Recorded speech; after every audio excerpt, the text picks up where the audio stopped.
C'est ce qu'on appelle une grosse entrée en matière. Malika Sorel, 63 ans, vient d'être nommée numéro 2 de la liste du Rassemblement national pour les européennes. Les Français la découvrent et les médias aussi. Ça pose problème à Emmanuel Macron de faire ce qu'il fait, c'est-à-dire d'assassiner la France comme il le fait. Je suis désolée, il y a quand même un problème. C'est-à-dire que quel est le rapport avec la question là soyez raisonnable. Pourtant, cette essayiste d'origine algérienne fait de la politique depuis toujours. Pendant des années, elle a travaillé sur les questions d'immigration, d'assimilation et a conseillé les élus de la droite comme Villepin, Sarkozy ou François Fillon. Aujourd'hui, Sorel rejoint Jordan Bardella. Pour VA+, elle nous explique ce choix patriote et revient sur les attaques de nombreux médias de gauche à son égard.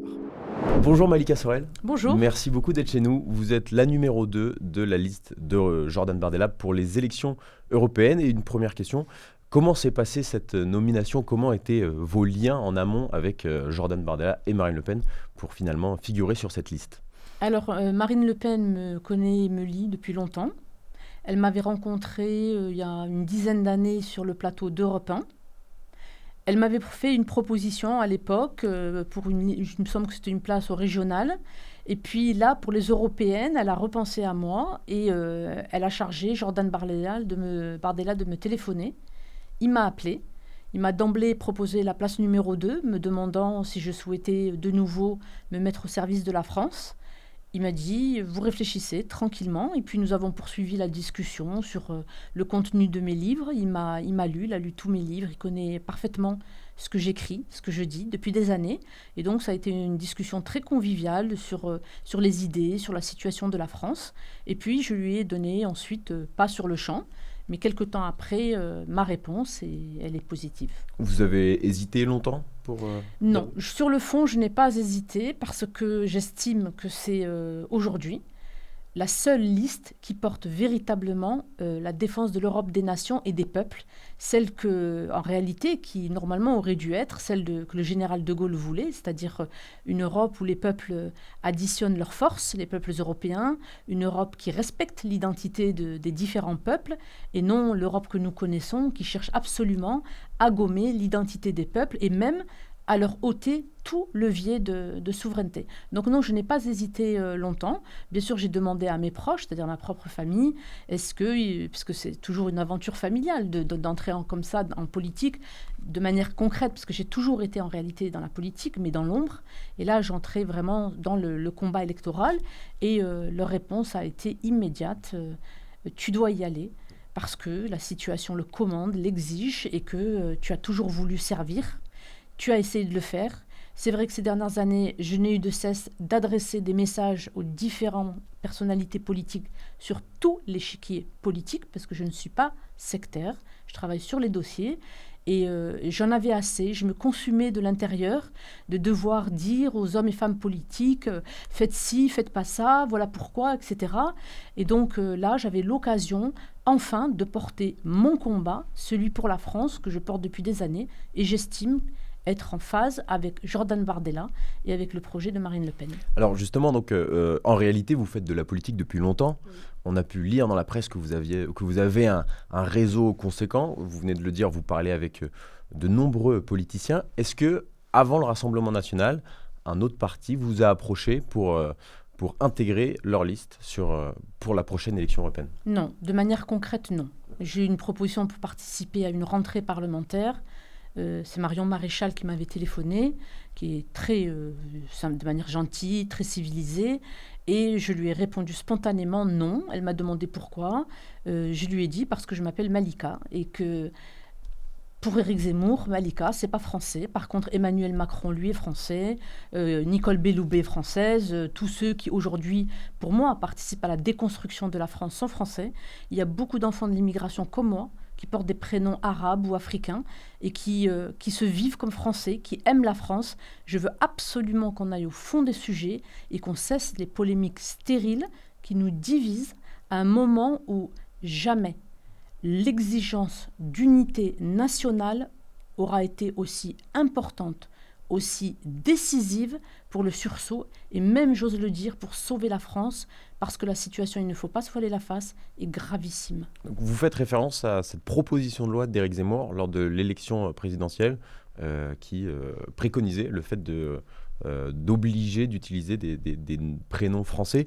Ça vous avait choqué à l'époque ? Ce qui m'avait choqué, c'est lorsqu'il a insulté Absatoussi, disant que son prénom est insulte pour la France, et je l'ai pris pour moi. C'est-à-dire que pour tous les enfants de l'immigration qui aiment la France, ceux qui aiment la France. Je ne suis pas aveugle, hein, je vois bien qu'il y a des difficultés avec certains, mais je me suis dit, mais c'est très grave, c'est-à-dire qu'on a besoin de s'unir, de tous unir nos forces, ce que moi j'appelle les Français de cœur et d'esprit. Et voilà une polémique stérile, violente, et même... il y a quelque chose de... On n'attaque pas les gens sur quelque chose qu'on n'a pas exigé d'eux. Et même, rendez-vous compte, si le prénom amenait nécessairement à l'amour et la défense de la France, pourquoi beaucoup de ceux qui nous ont gouvernés, qui nous gouvernent aujourd'hui, ayant des prénoms français ou chrétiens, pourquoi ont-ils desservi la nation? Donc vraiment, l'approche superficielle doit être bannie. Nous sommes dans un moment, et je le répète, où tous ceux qui aiment la France doivent s'engager pour tenter d'enrayer la chute et ensuite d'amorcer le redressement de la France. Et donc, on revient sur votre parcours. Vous l'avez dit, vous n'avez jamais été encarté, mais je ne me trompe pas si je dis que vous êtes plutôt issu de la droite classique, puisque vous avez travaillé avec Dominique de Villepin, avec Nicolas Sarkozy, vous avez soutenu François Fillon. Est-ce qu'il y a selon vous, une logique, une cohérence entre ces personnalités et Jordan Bardella? Oui, tout à fait. Je n'ai jamais varié. Mes écrits sont là pour en attester. J'ai toujours dit la même chose, écrit la même chose, parlé des défis monstrueux auxquels nous devons faire face de la même manière. J'ai été auditionnée par la commission sur la nationalité, qui était présidée par Manuel Valls avec le rapporteur Claude Goasguen, feu, parce que je l'aimais beaucoup, Claude Goasguen. Je l'appréciais énormément, vraiment un homme droit et d'une grande intelligence comme on en retrouve malheureusement peu dans le monde politique. Et j'ai été auditionnée par la commission Simone Veil sur la réforme du préambule de la Constitution. Mon message, là, ce dont je parle là, est accessible. C'est-à-dire que ça a été publié, c'est public, c'est sur le site de l'Assemblée nationale, dans la documentation française pour le rapport de la commission de révision du préambule de la Constitution. Je n'ai pas varié. Ce qui s'est passé, c'est que les partis politiques qui, avant, portaient ces sujets, donc vous avez parlé de Nicolas Sarkozy, François Fillon, ne les portent plus aujourd'hui, à mon sens. Et donc, il était naturel qu'aujourd'hui, j'aille vers Jordan Bardella, vers sa liste, parce que lui porte le projet et ce que moi, j'ai écrit depuis tant d'années et que l'on peut retrouver. Je n'ai pas varié du tout. Ce sont les autres qui ont amorcé une dérive. Le parti des Républicains de François-Xavier Bellamy, d'après vous, n'a rien en commun avec ce que Sarkozy ou François Fillon proposaient à l'époque ? Alors, avec François Fillon, son discours était clair et ses convictions également. Et je me retrouvais parfaitement, j'entends, sur les sujets sur lesquels moi j'ai travaillé et réfléchi, que ce soit pour certains hommes politiques ou pour le Haut Conseil d'intégration. Aujourd'hui, je vais vous donner un exemple, et ça va tout expliquer aux personnes. Parce que j'estime que lorsqu'on veut porter un sujet, on doit l'incarner également et on doit faire la preuve qu'on est honnête avec les électeurs. Le directeur de cabinet, le directeur de la campagne de François-Xavier Bellamy, aujourd'hui, a participé au travers du collectif du 31 mai à la chute de Nicolas Sarkozy en 2012. Je vais vous dire ce que c'est, parce que j'en avais parlé. Ce collectif du 31 mai, c'est un collectif qui s'est monté vers la fin du mandat présidentiel de Nicolas Sarkozy, du président Sarkozy, et qui entendait, au travers de la circulaire Guéant, ce qu'on appelait la circulaire Guéant, qui entendait faire en sorte que les étudiants étrangers qui viennent étudier en France ne restent pas pour travailler. Et pour quelle raison est-ce que Claude Guéant a voulu cette circulaire? Et j'étais en plein soutien avec Claude Guéant à l'époque, pour deux raisons. Une raison morale. Aspirer les élites du Sud les condamne à une absence de développement. Donc c'est moralement condamnable que le Nord, dont la France, aspire ses cerveaux, parce que c'est évident qu'ils allaient tous venir et vouloir rester ici. Et deuxièmement, si c'est le cas, si les élites partent en masse, ce qui va se produire, c'est que tous les pauvres vont partir. Aujourd'hui, le flux migratoire estudiantin est le premier flux en nombre. Qu'est-ce qui s'est passé? Lorsque il y a eu la circulaire Claude Guéant, un collectif qui s'appelle le collectif 31 mai, qui a été fondé, entre autres, par l'actuel directeur de campagne de François-Xavier Bellamy. Il faut être en accord. Pour vous, c'est le symbole du reniement des C'est Républicains. un des symboles. Je suis désolée, ça veut tout dire. On ne peut pas venir au micro, comme le fait François-Xavier Bellamy, et dire, pour lequel j'ai de l'estime. On se connaît, donc voilà, qui reste dans une éthique. S'il m'entend, François-Xavier, j'apprécie votre éthique, donc ne vous pervertissez pas, soyez honnête et juste, on se connaît depuis très longtemps. Il faut qu'il comprenne que venir au micro dire « nous allons lutter contre l'immigration, etc. » et puis avoir comme directeur de campagne quelqu'un qui a participé à l'explosion du flux estudiantin, je suis désolée, ce n'est pas possible. Les actes des hommes sont les meilleurs interprètes de leurs pensées, le philosophe John Locke. Alors, vous avez parlé de Nicolas Sarkozy et j'aimerais faire un bond en arrière et rappeler qu'en 2009, vous êtes nommé membre du Haut Conseil de l'intégration. Donc, pour rappel, le Haut Conseil de le but à la tête, pardon. À l'intégration. À l'intégration, pardon. Le but de cet organisme est de rapporter au gouvernement des conclusions sur l'intégration des résidents étrangers, etc. À l'époque, quelles sont les conclusions que vous rapportez au gouvernement ? Alors, le Haut Conseil d'intégration a été créé par Michel Rocard. Au moment où il fait son discours à l'Assemblée nationale, où il dit « Nous ne pouvons plus accueillir un flux massif sans compromettre l'équilibre social de la nation et l'intégration des étrangers qui arriveront ensuite. » Nous sommes exactement dans la situation, c'est-à-dire aujourd'hui, on le voit sur les comptes sociaux, c'est la quasi-faillite. François Fillon le disait déjà il y a un certain nombre d'années, il y a 15 ou 17 ans. Et donc le Haut Conseil d'intégration était chargé de réfléchir à toutes les problématiques liées, pas simplement à l'immigration, mais également à l'intégration de ceux qui étaient déjà sur le territoire, qu'ils soient de la première, de la deuxième ou de la troisième génération, aujourd'hui de la quatrième génération. Et donc nous travaillons aussi bien sur les questions scolaires, donc le niveau scolaire, qu'est-ce qui empêchait certains enfants de bien étudier à l'école, les questions d'autorité ou de remise en cause de l'autorité des enseignants, les problèmes de non-respect de la laïcité, de la neutralité religieuse au niveau de l'enseignement. Nous avons également travaillé sur des questions économiques, c'est-à-dire comment se fait-il que depuis des décennies, le taux de chômage des enfants de l'immigration soit le double de la moyenne nationale. Que devons-nous faire pour enrayer, pour régler un certain nombre de problèmes? Nous avons également travaillé sur les questions de l'enseignement supérieur, la remise en cause des programmes scolaires, le fait qu'il y avait une montée de l'antisémitisme, une remise en cause de la neutralité religieuse, le fait de vouloir imposer ses mœurs et sa manière d'être et de vivre dans l'enseignement supérieur. Et c'est d'ailleurs ce rapport sur l'enseignement supérieur qui nous a valu d'être dissous au printemps 2013 par le président Hollande, et nous avons été remplacés par Jean-Louis Bianco, dont l'une des premières prises de parole a été de dire « La France n'a pas de problème avec la laïcité ». Donc, vous vous rendez compte aujourd'hui, lorsqu'on voit la situation de ce qui se passe aujourd'hui en France, la démission du proviseur Maurice Ravel, le fait que des enseignants ont été assassinés, toujours sur la même problématique. Oui, le cas Samara à Montpellier. Absolument, tout à fait. Il y a énormément d'exemples. Déjà, nous étions saisis à l'époque du fait que l'abaya entrait en force dans l'enseignement, etc. Et François Hollande nous dissout parce que nous disons qu'il y a des problèmes dans l'enseignement supérieur. Mais avant que François Hollande ne dissout cet organisme, vous, quand vous présentez vos conclusions au gouvernement de l'époque, le gouvernement de Nicolas Sarkozy, est-ce que vous êtes entendu ? Absolument. Sous Nicolas Sarkozy, absolument. Vous savez, ces problématiques sont tellement graves, tout le monde était au courant, parce que on a des remontées de terrain de tous les organismes qui collectent des informations. Et donc, il y avait une conscience. Il y avait des consciences. C'est pour ça qu'il y avait une conscience. C'est pour ça que lorsque Claude Guéant, parce que je tiens à le dire, les différents ministres de l'Intérieur n'ont pas autant agi que Claude Guéant. Claude Guéant a été celui qui, arrivé au ministère de l'Intérieur, a véritablement voulu mettre en œuvre un certain nombre de mesures.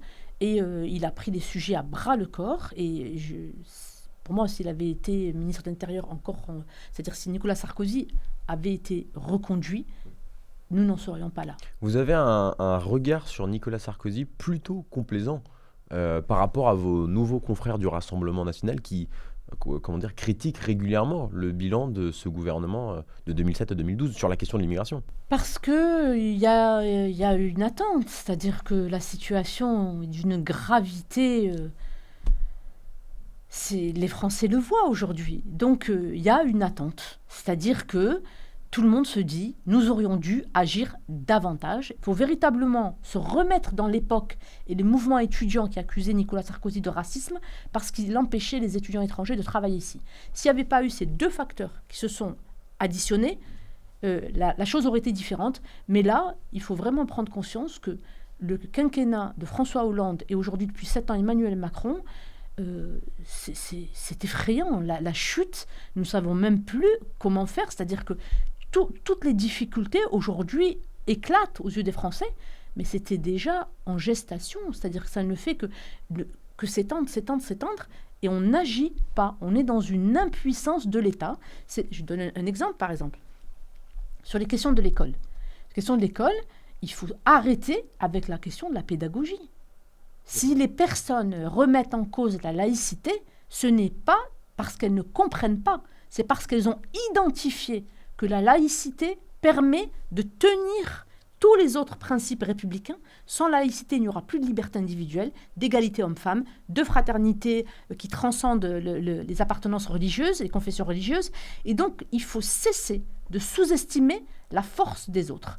C'est parce que la laïcité est identifiée comme décisive, centrale pour notre vivre ensemble, qu'elle est attaquée. Donc au lieu de mettre l'énergie dans « on a délégué, on a envoyé une équipe qui va expliquer à ces pauvres petits, ces familles qui n'ont rien compris », ils ont compris. Maintenant, il faut passer à la vitesse supérieure. On infantilise beaucoup trop le camp en face. On infantilise, on est dans le déni. Il y a une partie de l'élite politique et de la presse qui joue un rôle délétère sur ce sujet depuis le début des années 80 et qui porte une lourde responsabilité. J'en ai longuement parlé dans mon livre « Décomposition française » et qui a reçu, je tiens à le rappeler, parce que mon livre raconte ce qui se passe, ce qui advient à la France. Ce livre a reçu le prix Honneur et Patrie des mains du grand chancelier, le commandant, le général Jean-Louis Georgelin. Et donc j'expliquais tout ça. Et je disais qu'il fallait saisir les problèmes de front et qu'il fallait cesser d'être dans le déni, cesser de dire que la raison était socio-économique quand elle était culturelle.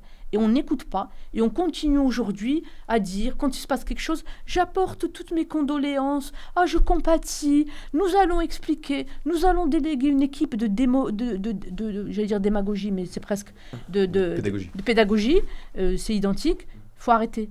C'est plus le moment, on ne parle pas. Là, il y a des règles, il y a des lois, on arrive quelque part, on respecte. J'ai vécu 15 ans en Algérie, j'y suis retournée un certain nombre de fois en vacances. Quand vous arrivez dans un pays, vous devez respecter les mœurs et les lois du pays. En Algérie, les gens ne sont pas à dire « Bon, on va vous expliquer, là, vous qui venez de l'étranger, comment ça fonctionne. » Non, ici, c'est comme ça, point. Donc, on ne doit plus perdre de temps parce que ça amoindrit l'autorité de l'État.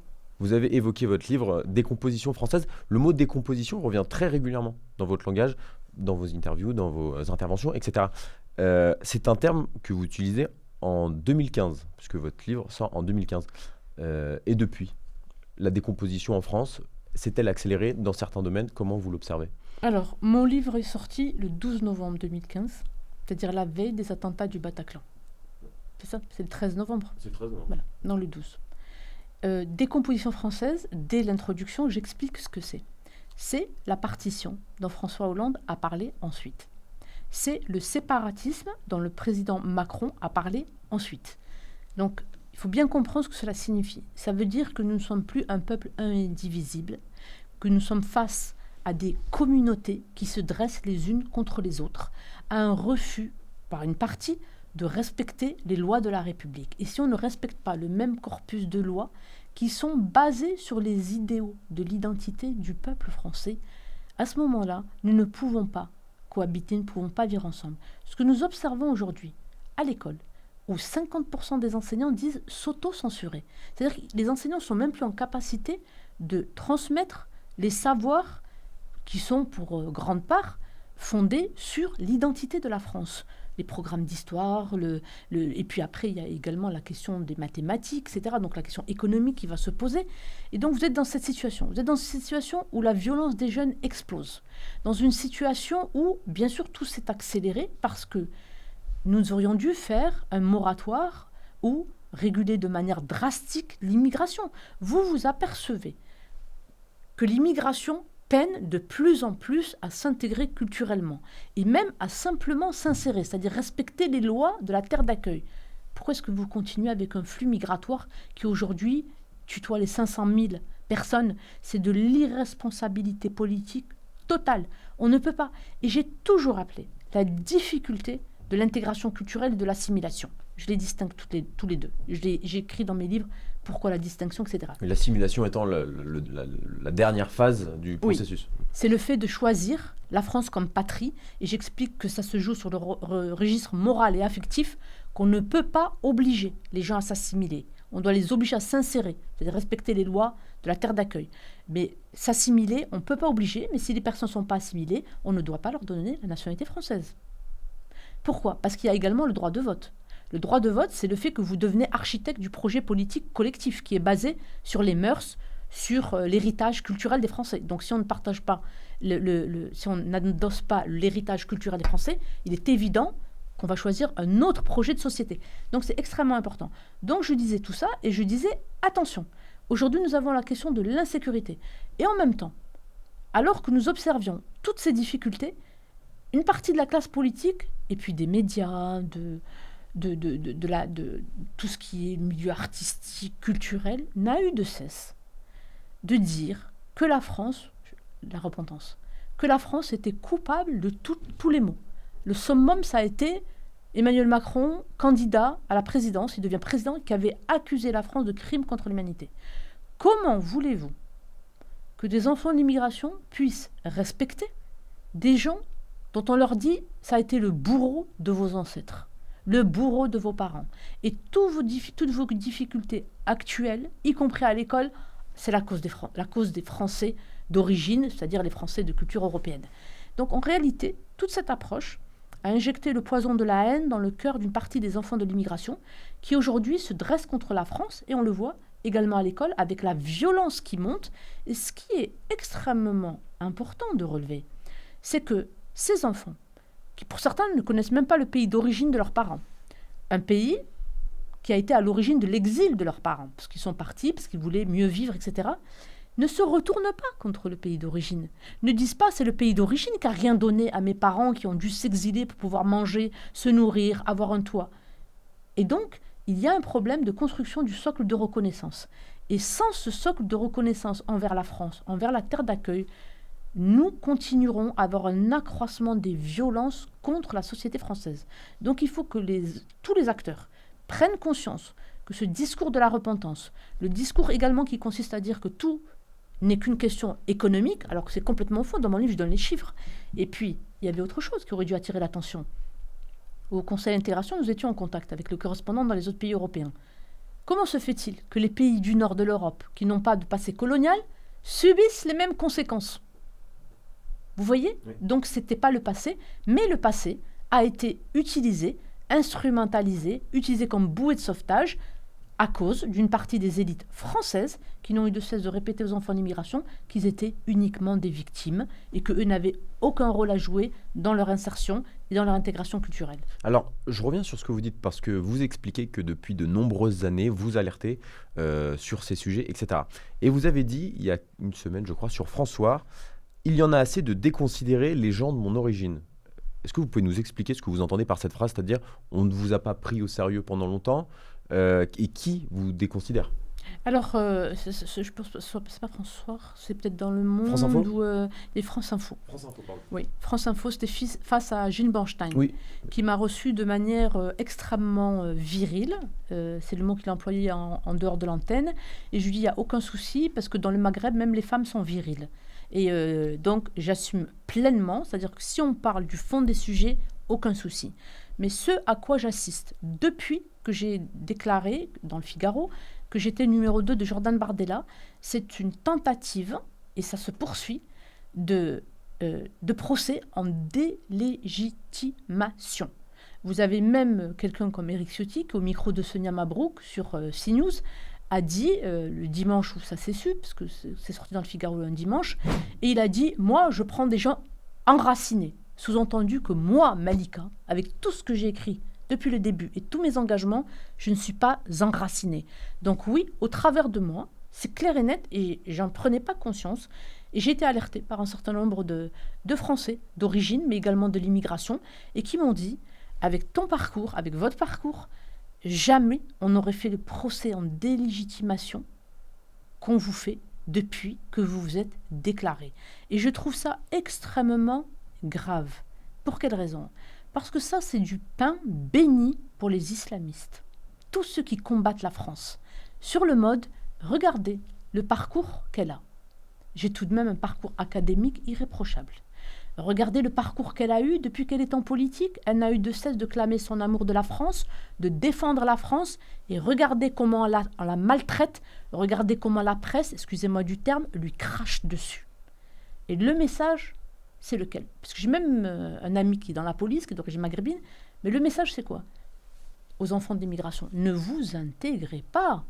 Regardez comment sont traités les enfants de l'immigration lorsqu'ils épousent le destin de la France. Donc cette question, la manière dont je suis maltraitée, me dépasse totalement. Il faut que les gens en aient conscience.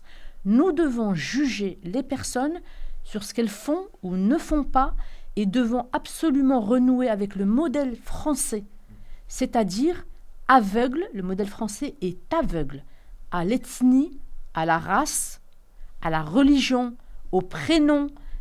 On juge les gens sur leur capacité à respecter la République française qui, comme l'a dit l'académicien Pierre Nora, la République française, c'est la synthèse de toute l'histoire de France, politique et culturelle depuis le début. Donc on y retrouve tout. L'héritage chrétien, romain, la chrétienté, bien entendu, qui joue un rôle extrêmement important dans l'identité de la France, la Renaissance, les Lumières. Et donc, il faut qu'on juge les gens sur cet aspect-là, c'est tout.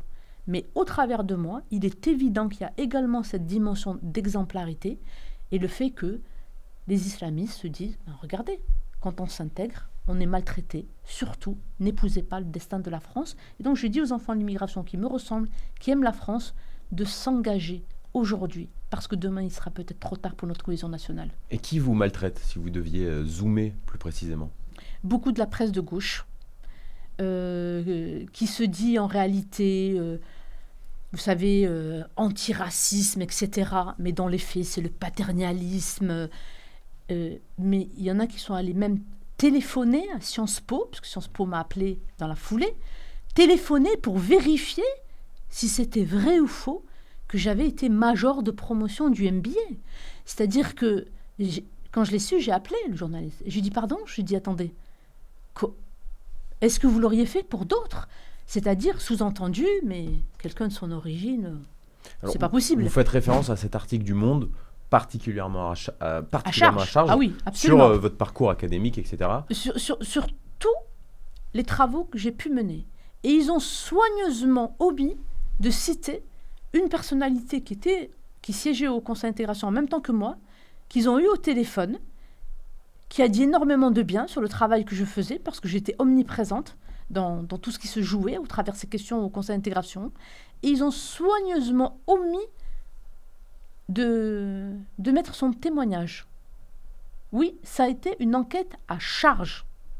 Qu'est-ce que ça dit, le fait qu'un journal comme Le Monde, plutôt mainstream, etc., comme vous l'avez dit tout à l'heure, moralisateur sur tout un tas de sujets, sur vous, se lâche complètement du fait de votre origine ?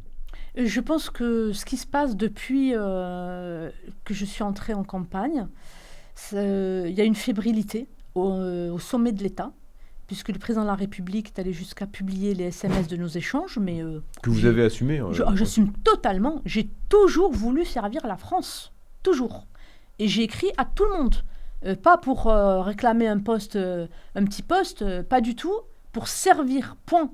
Il n'avait qu'à Emmanuel Macron, le président de la République, n'avait qu'à respecter la France et prendre les décisions qui aujourd'hui s'imposent. Il le regrette aujourd'hui. Il va, et je trouve que ce qui est le plus grave dans cette affaire, c'est qu'un président de la République ne devrait pas faire ça. Il doit rester à son niveau, c'est une question d'autorité de l'État. J'ai un journaliste étranger qui m'a contacté, parce que ça tourne à l'étranger, disant « mais votre président est capable d'envoyer le contenu des échanges, ça veut dire que les autres chefs d'État ne peuvent pas lui faire confiance. » Donc ça a pris des proportions qui pour moi sont inacceptables. Le vrai sujet, il est là. C'est-à-dire qu'il doit comprendre qu'il doit rester à son niveau. Donc ça indique une grande fébrilité. Ça indique aussi que je suis porteuse d'un message, que les Français y sont sensibles, parce que les Français de tous horizons, et je le vois avec les messages que je reçois, de vraiment toutes les classes sociales, sentent que l'heure est grave, qu'il se passe quelque chose en France, et donc que les gens comprennent qu'il faut que nous allions désormais au fond des sujets et que nous traitions et surmontions les défis auxquels nous devons faire face pour recoudre, retisser la cohésion de la nation, pour maintenir la fraternité et également tisser de nouveaux liens de fraternité que nous n'avons pas jusqu'à ce jour réussi à tisser avec un certain nombre de populations. J'ai une dernière question à vous poser à propos de l'assimilation. Vous avez expliqué dans certaines de vos interventions que c'était un processus extrêmement complexe et pour les dirigeants, mais aussi pour les étrangers. Et je voulais vous poser une question un petit peu personnelle qui, j'espère, ne sera pas trop indiscrète, mais vous avez dit tout à l'heure, j'ai épousé le destin de la France. Est-ce que vous pouvez nous expliquer comment vous avez vécu le processus de l'assimilation ? Je ne l'ai pas choisi. Ce sont vos parents qui vous ont... Je ne l'ai pas choisi. C'est une grande histoire d'amour avec la France. J'ai grandi en France avant de partir étudier à Alger. J'ai grandi en France à une époque où les enseignants ne s'autocensuraient pas, où on pouvait transmettre toute l'histoire de France sans avoir peur dans les classes, à une époque où jamais on ne renvoyait les enfants de l'immigration à leurs origines, les enseignants eux-mêmes, parce qu'ils ont un rôle à jouer, les enseignants étaient aveugles à l'origine des personnes, ne se sont jamais posés de questions, me regardaient comme les autres petits Français d'origine, et tout cela a fait que je me suis nourrie des contes, des chansons pour les enfants, je lisais énormément. J'ai aimé la France. J'aimais la France, ses paysages, ses clochers, ses églises. Et puis mes parents, nous parlaient en français tout le temps. On respectait complètement la terre d'accueil. Les parents ont un rôle à jouer. Les parents aident ou entravent le processus d'intégration culturelle. C'est extrêmement important à savoir. Et ensuite, sur l'assimilation, au sein d'une même famille, il y en a qui vont s'assimiler et d'autres pas. C'est-à-dire que l'intégration culturelle pour beaucoup va se faire si les parents aident, si les parents entravent, ça ne se fera pas. J'insiste sur ce point parce qu'aujourd'hui, les parents jouent un rôle positif, mais également pour certains négatif dans cette question du respect des enseignants et de ce que l'école doit transmettre. Et ensuite, l'assimilation, c'est comme l'amour. Ça ne se commande pas, ça ne se met pas en équation. Et je me rendais compte, quand je vivais en Algérie, régulièrement, que mon cœur battait, vibrait pour un autre pays. Et j'ai compris que je devais partir, quitter l'Algérie. Je ne suis pas restée sur place pour leur casser les pieds, excusez l'expression. Je les respecte, c'est leur pays, leur tradition, leur histoire. Et je le redis que je respecte. Mais moi, mon histoire était ailleurs et je me suis mise en conformité avec cette grande histoire d'amour qui continue pour moi avec la France. Peut-être que c'était une époque aussi, vous me direz si je me trompe, où les gouvernants français de l'époque maintenaient la fierté française et ne parlaient pas de repentance tous les matins. Alors ça joue effectivement, mais aujourd'hui encore, il y a des enfants de l'immigration qui savent à quel point ils doivent à la France et qui tout simplement aiment la France, parce que la France n'a pas démérité. Si l'État s'est maintes fois trompé, parce qu'il faut faire la distinction entre l'État et la France. Si l'État s'est régulièrement, à de nombreuses reprises, trompé, la France n'a pas démérité. Et c'est ça qu'il faut absolument faire comprendre, réaliser, et il faut tous que l'on défende la France, qu'on se lève pour empêcher que la France ne soit défaite. Et pour moi, l'État aussi a un rôle à jouer et qu'il faut que l'État arrête lui-même de mettre la France en danger. Mais j'y crois, j'ai de l'espoir. Et je suis persuadée, comme à l'époque, lorsque le général de Gaulle est parti en 1940 à Londres, il a écrit « J'avais le sentiment de devoir traverser un océan avec mes tout petits bras, mes bras nus. » Eh bien, je pense que notre situation est probablement moins grave, elle est très grave, mais elle est moins grave. Et je suis persuadée qu'avec la volonté, nous redresserons la France et nous réussirons. Mais il ne faut pas se tromper et il faut garder en tête qu'il y a un compte à rebours et que le peuple a sa responsabilité à exercer. Il doit cesser de confier les clés à ceux qui nous amènent au bord du chaos.